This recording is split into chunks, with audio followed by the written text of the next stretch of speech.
नमस्कार दोस्तों, रेल ज्ञान चैनल में आपका स्वागत है। मैं आरवी यादव आज आप लोग को रेलवे फाटक के बारे में कुछ ऑब्जेक्टिव क्वेश्चन बताने जा रहा हूं।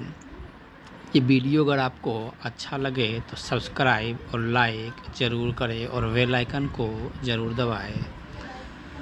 तो आइए, क्वेश्चन नंबर 1 है, मानव रहित संपार फाटकों पर रेल पथ के दोनों ओर सड़क उपयोगकर्ताओं के लिए दृश्यता डैश मीटर होनी चाहिए तथा इसे रेल पथ के सेंटर से डैश मीटर दूरी पर खड़ा होकर देखा जाता है।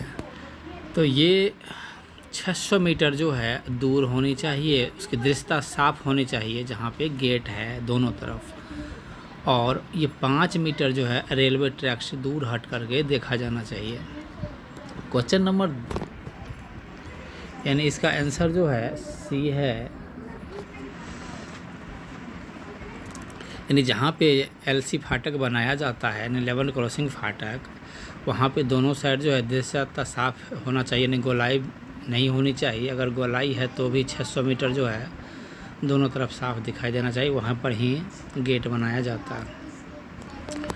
क्वेश्चन नंबर 2 है, मानव रहित संपर्क फाटक जिस पर दृश्यता खराब हो को डैश टीवीयू से ज़्यादा होने पर मेंड कर देना चाहिए। तो ये 3000 से अधिक टीवीयू होता है तो उसको मेंड कर दिया जाता है, यानी उस गेट पर जो है आदमी रहता है उसको खोलने लगाने के लिए, और 3000 से अगर कम रहेगा तो उसको अनमेंड गेट बोला जाता है, जिस पर कोई आदमी नहीं रहता है। क्वेश्चन नंबर 3 है, रेल पथ निरीक्षक तथा सहायक इंजीनियर द्वारा संपार फाटक के निरीक्षण की आवृत्ति है। तो ये इसका आंसर जो है ए होगा, माह में 1 बार और 6 माह में 1 बार।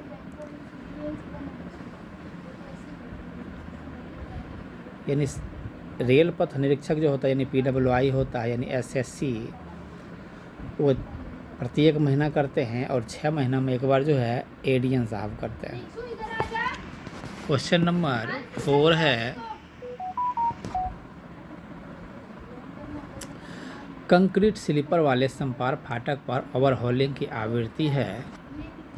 ये प्रत्येक मशीन पैकिंग चक्र के साथ लेकिन 2 वर्ष से अधिक नहीं होनी चाहिए, यानी कि 2 वर्ष में 1 बार होता है। अगर जो है स्लीपर लकड़ी का यानी वुडन का है तो प्रत्येक साल जो है उसकी ओवरहॉलिंग किया जाता है, और कंक्रीट का स्लीपर है तो 2 साल में 1 बार या उससे पहले अगर मशीन आ गई तो उसको ओवरहॉलिंग किया जाता है। क्वेश्चन नंबर 5 है, संपार फाटक पर आदमी लगाने की प्राथमिकता के आधार पर संपार फाटक को डैश कोटियों में विभक्त किया गया है। तो ये 3 कोटियों में जो है विभक्त किया गया है। ये कोटि A, B और C है। क्वेश्चन नंबर 6 है, विशेष परिस्थितियों में हाइट गेज की बीजी में गेट पोस्ट से न्यूनतम दूरी होती है। तो ये 8 मीटर होती है, गेट पोस्ट से न्यूनतम दूरी। और ये रेलवे की सेंटर से बोलेगा तो ये 11 मीटर हो जाता है हाइट गेज की दूरी। तो ये बैरियर से 8 मीटर होता है। क्वेश्चन नंबर 7 है, संपार फाटकों को निम्न के आधार पर वर्गीकृत किया जाता है। सड़क की श्रेणी, सड़क यातायात, रेल यातायात, यानी इस सभी को मिला करके उसको जो है वर्गीकृत किया जाता है। क्वेश्चन नंबर 8 है, तिरछे संपार फाटक SQ संपार फाटक पर सड़क मार्ग का रेल मार्ग को क्रॉस करने का कोण डैश डिग्री से कम नहीं होना चाहिए तथा गेट पोस्टों को सड़क मार्ग के डैश डिग्री पर लगाना चाहिए। तो ये 45 डिग्री से कम जो है इसका कभी भी नहीं होना चाहिए। क्या इसका जो SQ एंगल जो है, यानी तिरछा SQ एंगल 45 डिग्री से कम नहीं होने चाहिए, और ये 90 डिग्री तक हो सकता है। क्वेश्चन नंबर 9 है, गाड़ियों के ड्राइवर को किसी प्रकार का बत्ती संकेत नहीं मिलेगा सिवाय डैश संपर्क फाटकों के, जहां पर उन्हें लाल बत्ती का संकेत मिलेगा जब फाटक सड़क यातायात के लिए खुला हो। तो ये स्पेशल गेट पर जो है ऐसा होता है। क्वेश्चन नंबर 10 है संपार फाटक पर न्यूनतम व अधिकतम चेक रेल क्लियरेंस अंतराल होगा। तो ये जो है न्यूनतम 51 mm होता है और अधिकतम जो है 57 mm होता है। ये लेवल क्रॉसिंग पर होता है। और जहाँ पॉइंट एंड क्रॉसिंग है वहाँ पे जो है क्रॉसिंग के पास दोनों साइड चेक रेल होगा उसकी गेप 41 से 45 mm होता है। और जब किसी 8 डिग्री से अधिक कर्व है गोलाई और वहाँ जब चक्रेल लगेगी तो वहाँ का जो चक्रेल के क्लियरेंस होगा 44 से 48 डिग्री 44 mm से 48 mm होगा। क्वेश्चन नंबर 11 है पीएससी स्लीपर वाले संपार फाटक पर फाटक की खुलाई का अंतराल डैश वर्ष से अधिक नहीं होनी चाहिए। तो ये भी पीछे बताई थी 2 वर्ष से अधिक नहीं होनी चाहिए, यानी उसकी ओवरहॉलिंग जो है 2 साल में एक बार पीएससी स्लीपर वाला मार्ग पे किया जाता है। क्वेश्चन नंबर 12 है रेल पथ निरीक्षक द्वारा फाटक वाले के औजारों का निरीक्षण किया जाना चाहिए। तो माह में जो है एक बार एसएससी जेईपीवी के द्वारा गैंग के सामान का औजार का निरीक्षण किया जाता है। क्वेश्चन नंबर 13 है सहायक इंजीनियर द्वारा अपने उपमंडल पर प्रत्येक मेंट संपार फाटक का निरीक्षण किया जाएगा। तो 6 माह में जो है एक बार एडीएन द्वारा अपने सेक्शन में जो संपार फाटक होता है उसका निरीक्षण किया जाता है। क्वेश्चन नंबर 14 है बड़ी लाइन में विसिल इंडिकेटर यानी सिटी फाटक वो डैश मीटर दूरी पर लगाया जाता है। तो ये 600 मीटर पर जो है लगाया जाता है, दोनों साइड 600 मीटर। क्वेश्चन नंबर 15 है शुद्धि पत्र संख्या 50 के अनुसार लेवल क्रॉसिंग की दोनों अप्रोच पर एक स्पीड ब्रेकर गति अवरोधक रेलवे सीमा में अधिकतम संभव दूरी पर बनाया जाना चाहिए, लेकिन डैश मीटर दूरी से अधिक नहीं होनी चाहिए। ये 20 मीटर जो है दूरी पर स्पीड ब्रेकर बोर्ड लगाया जाता है फाटक के जो नियरेस्ट लाइन होता है वहाँ से दोनों तरफ। क्वेश्चन नंबर 18 है संपार फाटक पर से SWR निकाला जा सकता है, लेकिन रनिंग रेल का फिक्स प्लेट जोर संपार फाटक के रेल पथ अप्रोच के डैश मीटर के अंदर नहीं आना चाहिए। तो ये जो है 6 मीटर के अंदर नहीं आना चाहिए फिक्स प्लेटेड जोड़ है। और जब वेल्डिंग जोड़ होगा तो वो जो है 4 मीटर से अधिक माने न्यूनतम दूरी पे नहीं आना चाहिए। क्वेश्चन नंबर 17 है विसिल बोर्ड का निचला हिस्सा रेल लेवल से डैश mm ऊपर होना चाहिए। तो 200 mm जो है ऊंचा होना चाहिए, यानी 2 मीटर जो है रेल के लेवल से विसिल बोर्ड की जो नीचे के किनारा होता है उसका ऊंचा होना चाहिए। यानी विसिल बोर्ड जो है मान लीजिए ये चौकोर होता है, यहाँ W लिखा रहता है। ये देखिए इससे जो आपको चौकोर विसिल बोर्ड बना होगा इस पर W लिखा होगा और ये जो लेवल है इसके बीच की दूरी जो है 2000 mm होता है, यानी कि 2 मीटर होता है। क्वेश्चन नंबर 18 है बीजी में V क्लास लेवल क्रॉसिंग के लिए रेल पथ के सेंटर से गेट पोस्ट की दूरी डैश मीटर होगी। तो ये 3 मीटर होती है गेट पोस्ट से उसकी दूरी। ये गेट पोस्ट जो है रेल के सेंटर से 3 मीटर दूर, यानी जो चक्रेल की सिरा होता है वहाँ पे जो है रेल की जो रोड की जो चौड़ाई होती है, मान लीजिए ये रोड है और ये आपका जो है रेलवे लाइन है, इसकी जो पिच की दूरी होगी ये 3 मीटर। यानी एक रेफरेंस पोस्ट जो है लगाया जाता है, खूंटा लगाया जाता है, वो इसलिए लगाया जाता है कि कोई वाहन वहाँ से चले तो रेलवे ट्रैक पर नहीं जाए, जितना दूर गेट बना हुआ है वहाँ पर ही जाए, इसलिए ये जो है गेट पोस्ट लगाया जाता है। माने गेट के चारों तरफ एंड पर जो चक्रेल लगती है तो दोनों तरफ चक्रेल के एंड के साइड में जितना चौड़ा रोड होता है वहाँ पे जो है वो लगाया जाता है। क्वेश्चन नंबर 19 है सी क्लास संपार फाटक के लिए नज़दीकी रेल पथ के सेंटर से तथा रोड के किनारे से गेट लॉज की दूरी क्रमशः होगी। तो ये 6 मीटर जो है 6 मीटर होती है।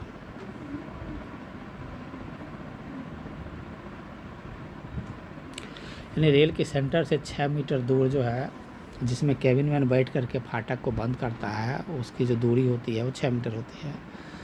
क्वेश्चन नंबर 20 है, एसी लाइन ने जिन पर संपूर्ण फेंसिंग नहीं लगी हुई हो पर स्थित स्पेशल संपार फाटक के लिए रेल पथ के समानांतर 1.5 मीटर लंबी फेंसिंग लगाई जाएगी।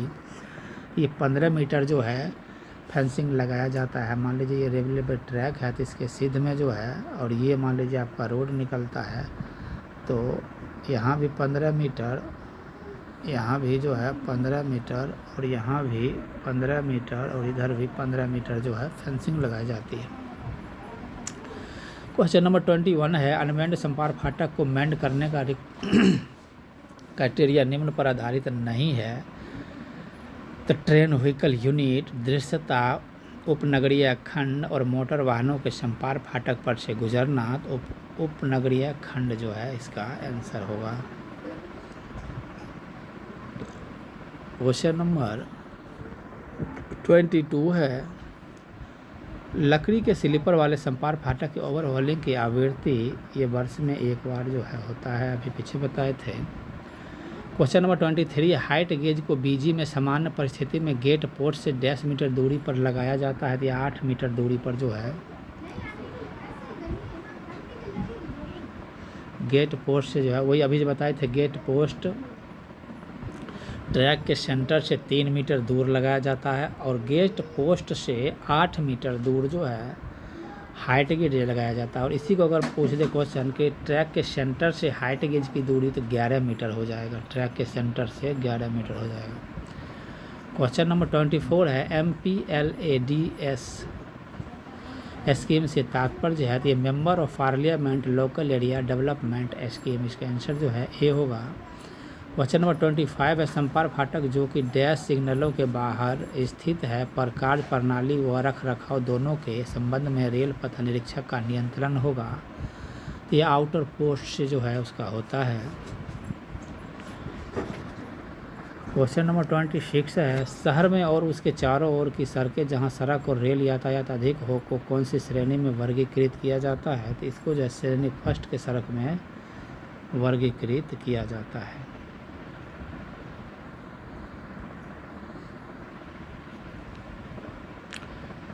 क्वेश्चन नंबर 27 है, निम्न में से कौन सी सड़क श्रेणी सेकंड के अंतर्गत नहीं आता है। तो ये नगर पालिकाओं की जो महत्वपूर्ण सड़क होता है वो सेकंड के अंतर्गत नहीं आता है, ये फर्स्ट के अंतर्गत आता है। क्वेश्चन नंबर 28 है, बैलगाड़ी के रास्ते कौन सी श्रेणी के सड़क के अंतर्गत आते हैं। तो ये श्रेणी थर्ड के अंतर्गत जो है आता है। क्वेश्चन नंबर 29 है, नए मानव युक्त संपारों या वर्तमान मानव हित संपारों को उन्नयन किए जाने पर सामान्यतः निम्न प्रकार के फाटक लगाए जाने चाहिए। ये लिफ्टिंग बैरियर जो है वहाँ पे लगाया जाता है। क्वेश्चन नंबर 30 है, संपारों के फाटकों को रेल पथ की तरफ जाने और उसका अतिलंघन करने से रोकने के लिए निम्न का प्रबंधन करना चाहिए। तो स्टॉप लगाने चाहिए। क्वेश्चन नंबर 31 है, सभी सड़कें रेलवे लाइन को यथासंभव डैश पर पार करना चाहिए। तो ये समकोण पर पार करना चाहिए, यानी जो 90 डिग्री के एंगल पर ही पार करना चाहिए। क्वेश्चन नंबर 32 है, विशेष श्रेणी के संपार फाटकों के अतिरिक्त अन्य संपार फाटकों पर रेलगाड़ियों के ड्राइवर को निम्न संकेत मिलेगा। तो कोई संकेत नहीं मिलेगा। क्वेश्चन नंबर 33 है, दोहरी लाइन या बहु लाइनों, घाट सेक्शन, उपनगरीय और स्वचालित ब्लॉक क्षेत्रों में कार्यरत गेटमैनों को फ्यूजी सिग्नल तथा एक हरी लाइनों पर कार्यरत गेटमैनों को फ्यूजी सिग्नल पर डैश फ्यूजी सिग्नल प्रदान करना चाहिए। तो ये जो है 3 गेटमैन को जो है 3, और एक हरी लाइन पर जो है 1 जो है फ्यूजी सिग्नल प्रदान किया जाता है गेटमैन को। क्वेश्चन नंबर 34 है, सभी मानव युक्त संपार फाटकों की गुमटी पर दीवार घड़ी दी जाती है जो कि निम्न काम आती है। निजी संख्या के आदान प्रदान का समय नोट करने में, गाड़ी गुजरने के संभावित व वास्तविक समय नोट करने में, संपार के खुलने व बंद होने के समय नोट करने में, और उपरोक्त सभी ये सभी काम में जो है वो घड़ियाँ काम आती है। क्वेश्चन नंबर 35, फाटक की गुमटियाँ ऐसे स्थान पर बनाई जावे जहां से समस्त रेलगाड़ियों और सड़क वाहनों को स्पष्ट बिना किसी बाधा के देखा जा सके।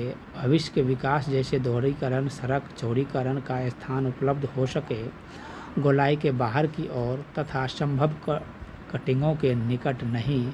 ये उपयुक्त सभी जो है तरह का जो है उसमें देखा जाता है जब गुमटी बनाया जाता है तो ये सभी नियम फुलफिल किया जाता है। क्वेश्चन नंबर है 36। गेटमैन के लिए चुने गए योग्य व्यक्ति के पास चिकित्सा विभाग द्वारा जारी डैश श्रेणी का अयोग्यता प्रमाण पत्र होना चाहिए। ये A3 का जो है मेडिकल होता है गेटमैन का। क्वेश्चन नंबर 37 है टेम्पिंग कार्य संपार फाटक की ओर ओवरहॉलिंग LWR की डिस्टेंसिंग कार्य हेतु अगर संपार फाटक की चेक रेल निकाली जाती है, अगर चेक रेल कार्य की समाप्ति के तुरंत बाद लगाना संभव ना हो तो निम्न कार्रवाई की जानी चाहिए। तो 30 किलोमीटर प्रति घंटा का गति प्रतिबंध जो है लगाना चाहिए। सड़क परिवहन रास्ते को परिवर्तित करना सुनिश्चित किया जाना चाहिए। यदि सड़क परिवहन के रास्ते को बदलना संभव नहीं हो तो चेक रेल लगाने तक सड़क परिवहन को पास करने के लिए अस्थायी व्यवस्था करनी चाहिए। अस्थायी चौकीदार की नियुक्ति कर देनी चाहिए और उपयुक्त सभी काम जो है करनी चाहिए जब गेट की ओवरहॉलिंग करते हैं तो, ताकि परेशानी पब्लिक को ना हो।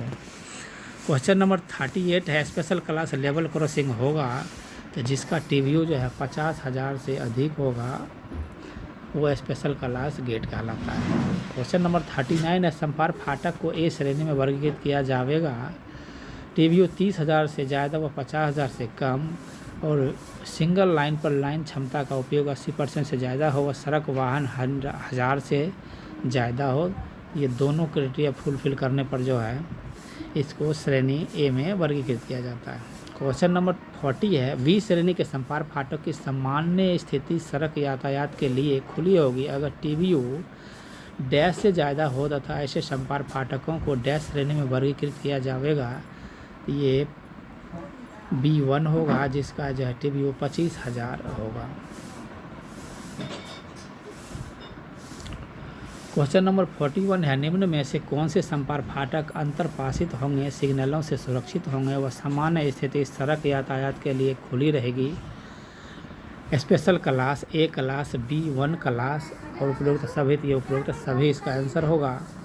क्वेश्चन नंबर 42 है अगर संपार फाटक की TVU 6,000 से अधिक है, संपार की दृश्यता बाधित है तथा सड़क वाहन 179 है, इसे कौन सी कोटि अथवा प्राथमिकता के आधार पर मेंड किया जाएगा। ये कोटि सेकंड के आधार पर जो है इसको मेंड किया जाएगा। ऐसा संपार फाटक जिसकी दृश्यता स्पष्ट है TVU 6,500 है तथा सड़क वाहन 190 है को कौन सी प्राथमिकता के आधार पर मेंड किया जाएगा।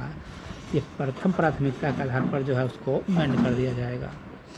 क्वेश्चन नंबर 44 है संपार फाटक जिसकी TVU 4500 है तथा दृश्यता बाधित है को निम्न प्राथमिकता के आधार पर मेंड किया जाएगा। ये तृतीय प्राथमिकता के आधार पर इसको मेंड किया जाएगा।